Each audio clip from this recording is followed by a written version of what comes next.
Tapi keluarga saya, mohon maaf, Ya. ini 4 orang meninggal. Wes. Mamang saya 2, kemudian juga keponakan saya 1, dan juga saudara juga 1. Kiai 3 meninggal di pondok pesantren saya. Kiai di saya kan ada 9, meninggal 3 dengan COVID pada kesempatan hari ini. Jadi saya sangat terpukul sekali dengan kejahatan seperti ini. Kalau biasa kan cuma biasanya mohon maaf 2 minggu, 3 minggu baru ada yang meninggal dan yang lain. Ini cuma 3 hari di rumah sakit, 4 hari di rumah sakit. Saudara saya nggak ada yang seminggu di rumah sakit. 3 hari, 4 hari, dan 2 hari meninggal.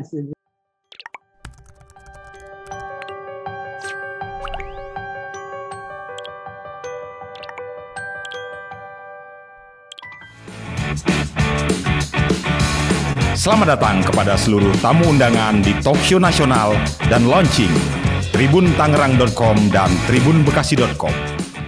Kita akan menyapa Pak Wakil Gubernur Jawa Barat, Bapak UU Rushanul Ulum. Pak Wagub, apakah? Ya, siap. Oke, alhamdulillah Pak Wagub. Sehat hari ini Pak Wagub? Alhamdulillah, mudah-mudahan selamanya. Oke, amin, amin, amin. Pak Wagub, Jabar ini luar biasa pencapaiannya. Dari sekian sekarang ini masih hanya tersisa 4 wilayah yang masuk ke level 4. Ada 19 wilayah yang sudah masuk level 3 dan selebihnya sudah masuk ke level kedua. Artinya ada progres.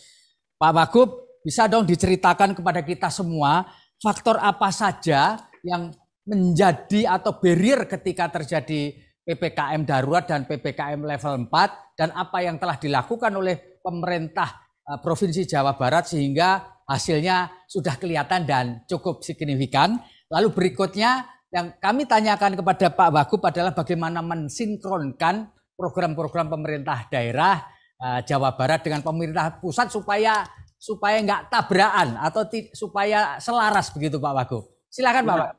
Terima kasih. Yang pertama mungkin ini kehebatan pimpinan Pak Gubernur. Beliau melaksanakan inovasi-inovasi dalam menghadapi pandemi COVID ini. Termasuk beliau mampu mengadakan komunikasi dan koordinasi dengan Forkopimda di tingkat provinsi, kemudian juga dengan para bupati dan wali kota, serta Forkopimdanya. Sehingga sinkronisasi berita, sinkronisasi kebijakan, sesuai dengan arahan pemerintah pusat dan isyarat-isyarat pemerintah pusat, menyeluruh. Tidak ada yang simpang siur, tidak ada yang kebijakan yang berbeda dengan pemerintah, baik dari pemerintah pusat, provinsi, dan yang lainnya. Jadi komunikasi di antara kami alhamdulillah maksimal, sehingga apa yang menjadi kebijakan adalah kebijakan semua, sehingga terjadi semacam ini. Kemudian juga perlu kami sampaikan bahwa betul Provinsi Jawa Barat sekarang bornya sudah sangat luar biasa sampai 18%, di awal 91 dan di saat kemarin belum pernah mencapai 20 ataupun sekian. Paling standar 30, sekarang sudah 18%. Ini sangat luar biasa. Maka Pak Gubernur sudah memberikan isyarat untuk melaksanakan pendidikan tatap muka di beberapa daerah yang sudah dikoordinasikan para bupati dan wali kota. Kemudian kendala ini tetap, mohon maaf bukan berarti kami menyalahkan masyarakat, tetapi tetap aja ada masyarakat yang belum menyadari tentang pentingnya satu PHBS, pola hidup bersih dan sehat. Yang kedua juga tentang penerapan PPKM, penerapan prokes maksud saya. Di saat kami gencar melaksanakan prokes, tetap aja mereka tidak bisa sepenuhnya. Karena memang adat masyarakat Jawa Barat kumpul ngariung, babarengan. Kan salah satu prokes kita antara lain tidak boleh kumpul banyak, tidak boleh ngariung kalau bahasa orang Jawa Barat ini. Nah sementara yang menjadi ciri khas masyarakat Jawa Barat adalah kumpul ngariung, jadi sangat sulit sekali untuk menghindari hal semacam itu. Tetapi bukan berarti kami saling menyalahkan atau antara kami, tapi justru solusi yang kita harapkan. Kemudian juga dalam masalah vaksinasi di awal memang ada kelompok-kelompok yang menyatakan haram, tetapi setelah Majelis Ulama menyampaikan halal, alhamdulillah. Ada juga yang menyampaikan kelompok bahwa itu adalah memadaratkan, kejang-kejang dan yang lainnya, tapi ternyata tidak terbukti ya semacam itu. Kemudian vaksin ini diakui masih kurang stok kiriman dari pemerintah pusat. Sehingga kami sekarang gencar tetapi tetap disesuaikan dengan kemampuan yang ada di stok yang ada di pemerintah Provinsi Jawa Barat. Kemudian masalah ekonomi kita selalu konsen atau kita selalu mengikuti arahan pemerintah pusat. Kalau PPKM ini berakhir, dengan sendirinya ekonomi akan bangkit. Karena sejarah membuktikan di saat kita sebelum adanya lockdown ataupun PPKM, ekonomi Jawa Barat meningkat 5,6%, melebihi peningkatan secara nasional secara keseluruhan. Tapi setelah lockdown, dulu namanya kan lockdown, dan yang lainnya, maka terjadi penurunan sangat luar biasa. Kemarin agak landai, maka naik lagi sampai 3,3.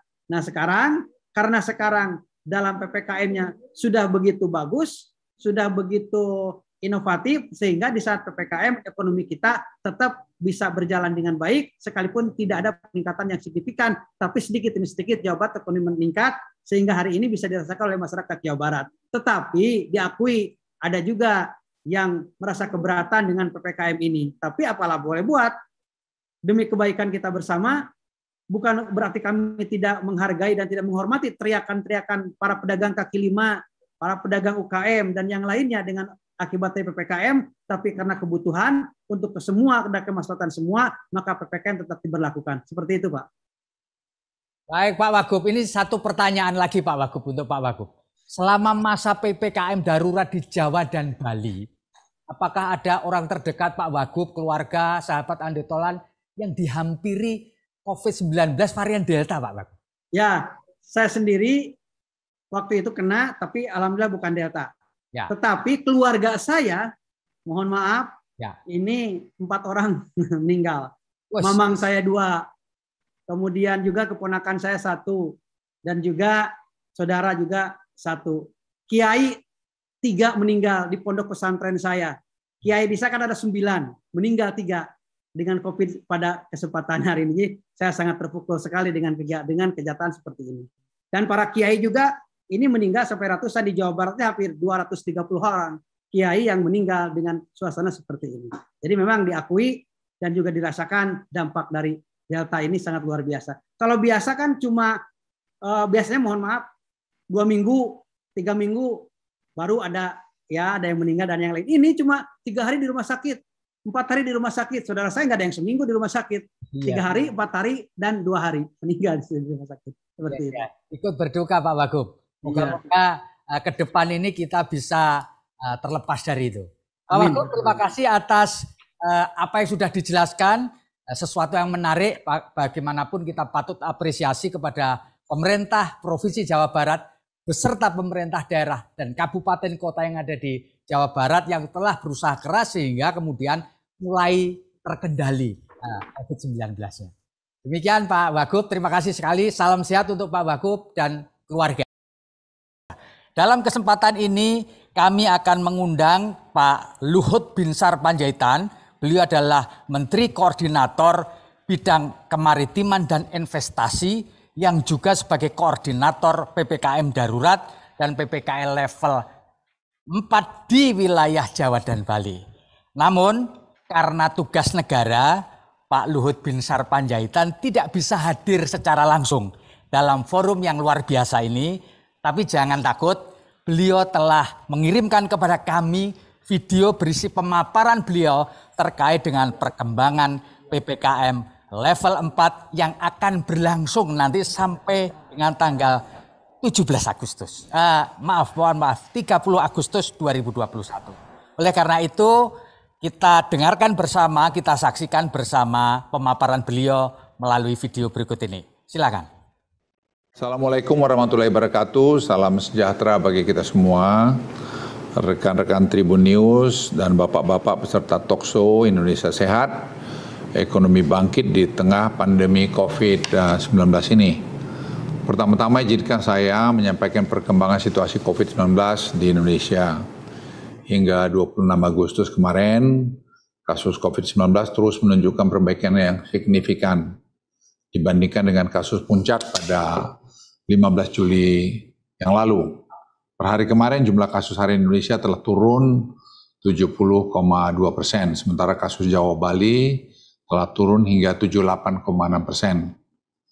Perbaikan juga terlihat dari bor rumah sakit yang turun signifikan.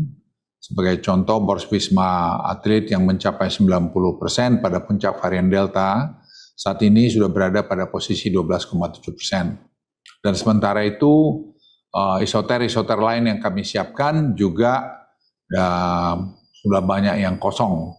Sehingga kemarin kita sudah putuskan untuk kita tunda tutup sementara untuk efisiensi. Tapi dalam waktu cepat, kalau sampai terjadi apa-apa, timbul varian baru lagi ke depan, kita bisa dengan cepat juga membuka.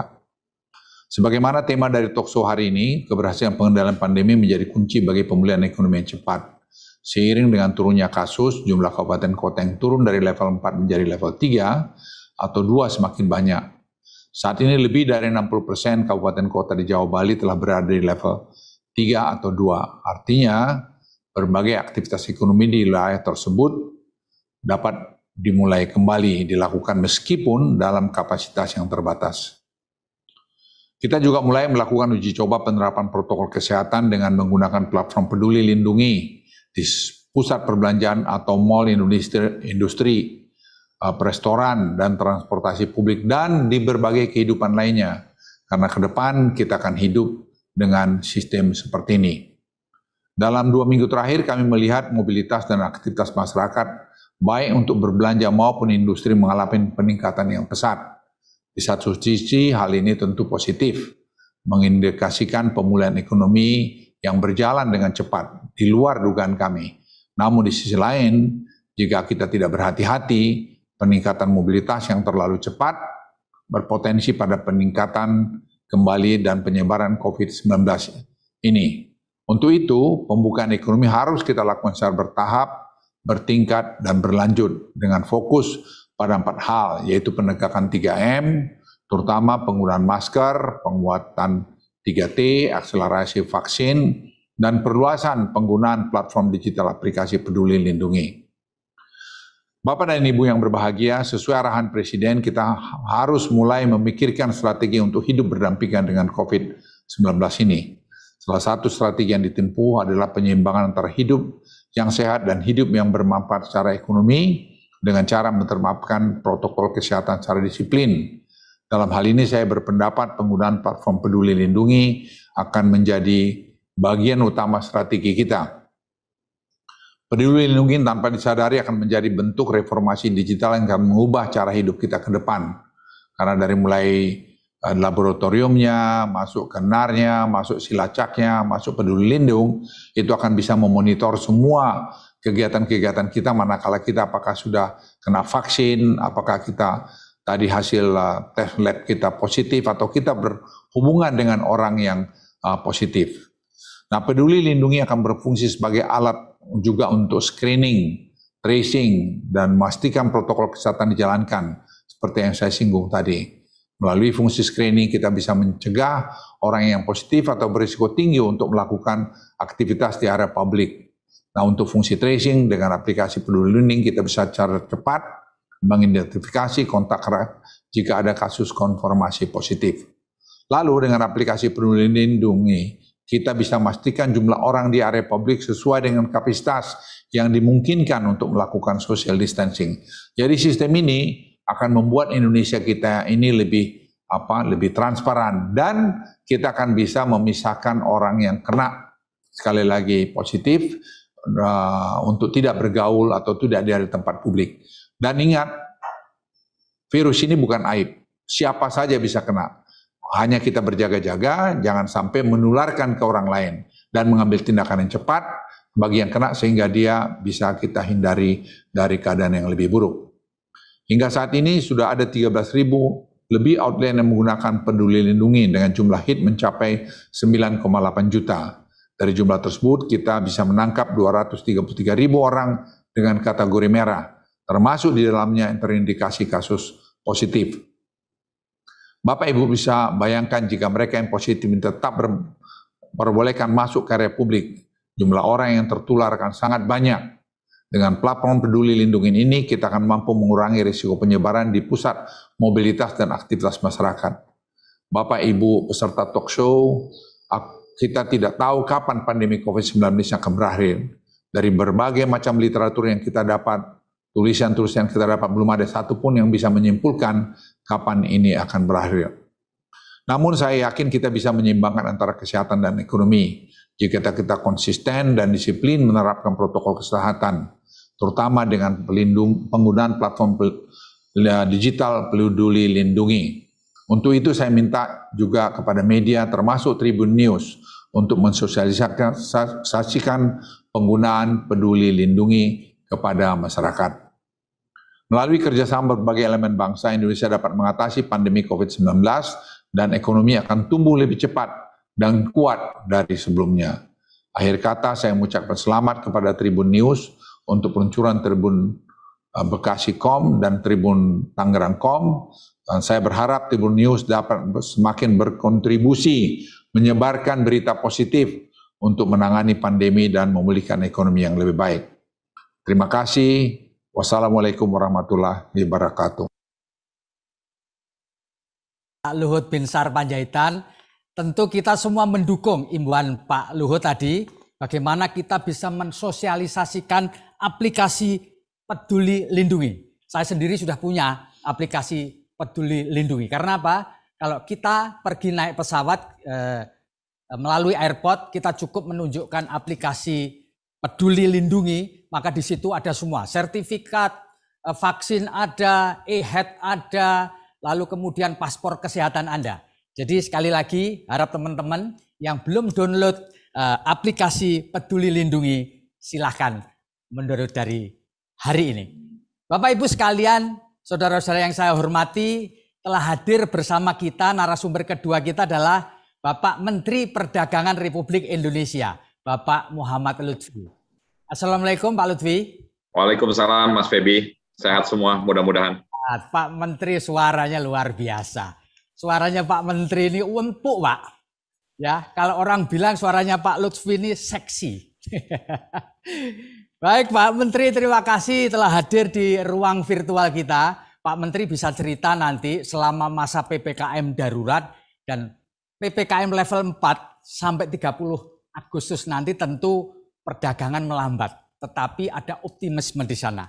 Pak Menteri silahkan menceritakan apa yang telah, sedang, dan akan dilakukan Kementerian Perdagangan untuk memulihkan perekonomian masyarakat, termasuk bagaimana supaya pertumbuhan kita di bidang ekonomi tetap bisa berlangsung, Pak. Silakan Pak Lutfi. Ya, terima kasih Mas Febi. Seperti yang diutarakan oleh Bapak Menko Perekonomian Pak Luhut Panjaitan tadi. Jadi memang challenge kita itu adalah bagaimana kita bisa hidup berdampingan dengan pandemi yang kita hadapi sekarang ini. Jadi kita sudah lihat rumusannya bahwa tanpa putusnya mata rantai COVID-19 ini akan menjadi sangat sulit untuk kegiatan ekonomi berjalan. Jadi Mas Febi, kalau kita lihat kemarin misalnya pertumbuhan ekonomi kuartal kedua dari tahun ke tahun dibandingkan periode yang sama tahun lalu, Indonesia telah tumbuh 7,07%. Ya. Dan tetapi memang kalau dikatakan itu low base itu karena memang di kuartal kedua tahun 2020 itu memang rendah sekali, minus 5 ya. Nah, tetapi kita bisa lihat daripada rumus-rumusnya. Jadi kalau yang berdekatan dengan Kementerian Perdagangan daripada rumus PDB kita itu adalah konsumsi, kan rumusnya adalah konsumsi ditambah dengan pembentukan modal bruto atau capital formation, investasi, ditambah government expenditure, ditambah ekspor, dikurang impor. Nah, yang berurusan dengan Kementerian Perdagangan itu dua. Satu konsumsi dan yang kedua adalah ekspor dikurang impor. Nah, kalau kita lihat ekspornya, Mas Febi, maksud saya konsumsinya tahun yang kuartal kedua 2021 ini, sebenarnya angkanya sudah lebih baik dibandingkan dengan kuartal yang sama tahun 2019 sebelum COVID. Jadi pada tahun 2019 pertumbuhan kuartal kedua konsumsi kita itu hanya 5,6%. Sekarang ini 5,93. Jadi artinya konsumsi kita sudah balik kepada sebelum COVID. Dan kalau kita lihat juga sekarang indikator-indikator lainnya. Misalnya saya selalu melihat satu pertumbuhan daripada sektor pergudangan dan logistik. Itu tumbuhnya sudah lebih dari 25%. pertumbuhan daripada sektor perdagangan lebih dari 9,4%. Kemudian pertumbuhan daripada industri pengolahan lebih dari 6,5%.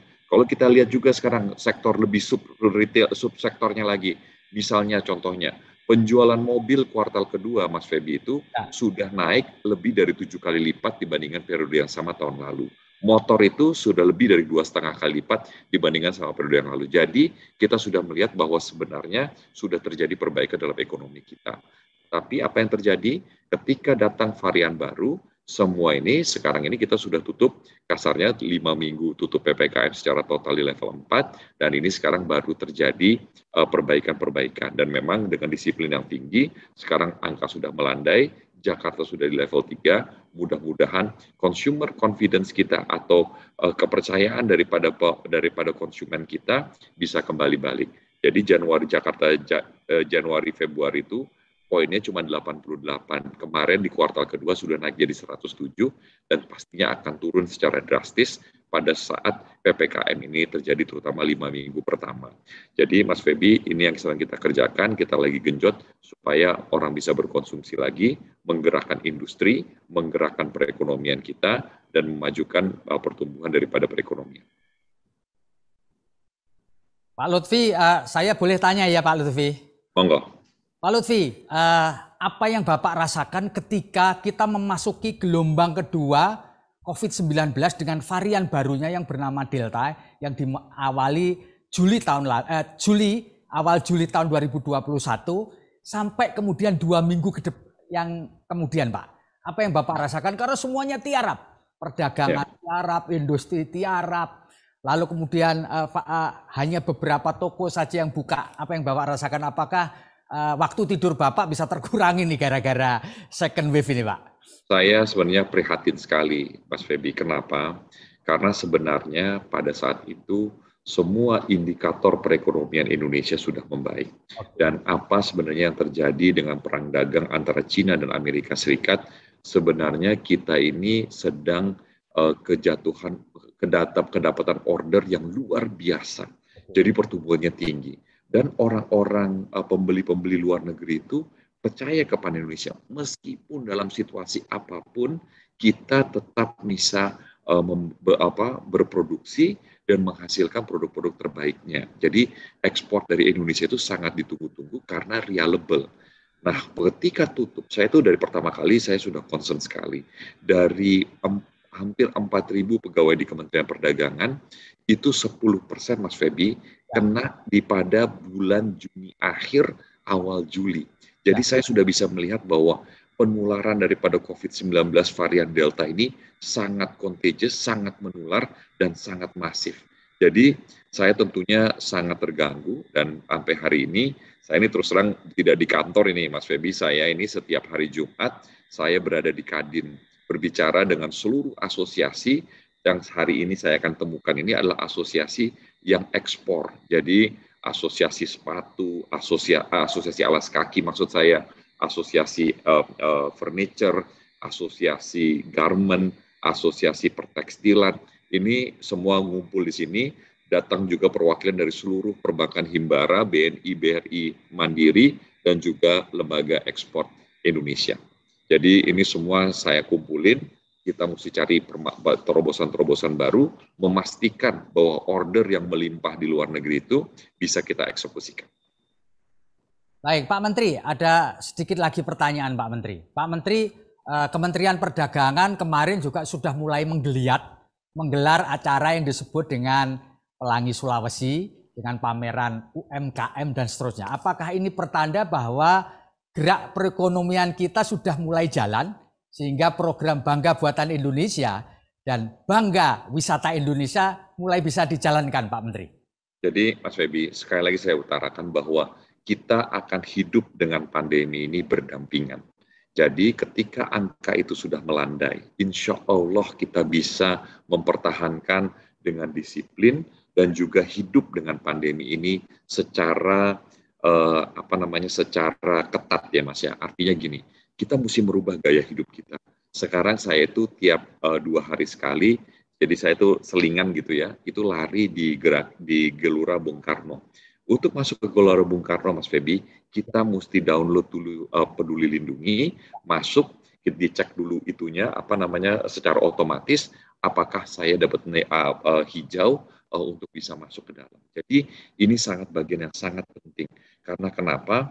Karena ekonomi Indonesia tidak bisa terlalu lama bergantung kepada bagaimana penanganan COVID-19 ini bisa kita kerjakan. Jadi tanggung jawab daripada penularan rantai COVID-19 ini adalah tanggung jawab pribadi kita masing-masing. Jadi kita mesti disiplin. Karena kalau kita tidak tanggung jawab masing-masing, misalnya kita COVID-19-nya positif terus jalan-jalan, itu akan merugikan perekonomian bangsa, merugikan kesejahteraan bangsa. Jadi saya minta tolong Mas, kita mau jalan, biarkan, makanya kayak kemarin Pelangi Sulawesi itu, kita laksanakan acaranya meskipun sebagian dengan hybrid. Kenapa? Karena saudara-saudara kita di Sulawesi, terutama di Sulawesi Utara, itu perekonomiannya terganggu, karena wisatanya terganggu, ekspornya terganggu. Kita mesti kembali, dan kita mesti kembali secara bertanggung jawab. Pak Menteri, satu lagi sebelum Pak Menteri nanti kembali untuk rapat. Pak, untuk wilayah Tangerang Raya dan Bekasi, yang semuanya sudah turun menjadi ke level 3, bagaimana Pak ini menurut apa yang Bapak pantau pergerakan ekonomi di Tangerang dan Bekasi ini Pak? Ya, saya terus terang aja saya mengucapkan terima kasih kepada pemerintah setempat karena ketika kita testing pertama kali tanggal 26 Juli, itu angka di Tangerang dan Bekasi itu masih merisaukan. Tetapi hari ini sudah melandai secara bersamaan dengan Jakarta. Dengan begitu aglomerasi daripada Jabodetabek ini mudah-mudahan bisa kembali normal. Angkanya belum sebagaimana angka sebelum Hari Raya Idul Fitri, tetapi menuju ke sana. Jadi saya mengucapkan terima kasih. Dengan begitu saya bisa membuka pusat perbelanjaan dengan lebih tenang, dan mudah-mudahan dengan disiplin kita semua, kita bisa membuka gerakan ekonomi ini secara masif, secara besar, dan mengembalikan lagi perekonomian rakyat yang lumpuh sebelumnya menjadi lebih baik. Terima kasih Pak Menteri Perdagangan Republik Indonesia, Pak Muhammad Lutfi. Kami berharap Bapak dan jajaran tetap sehat dan terhindar dari infeksi COVID-19 apapun variannya. Salam sehat Pak Menteri. Terima kasih.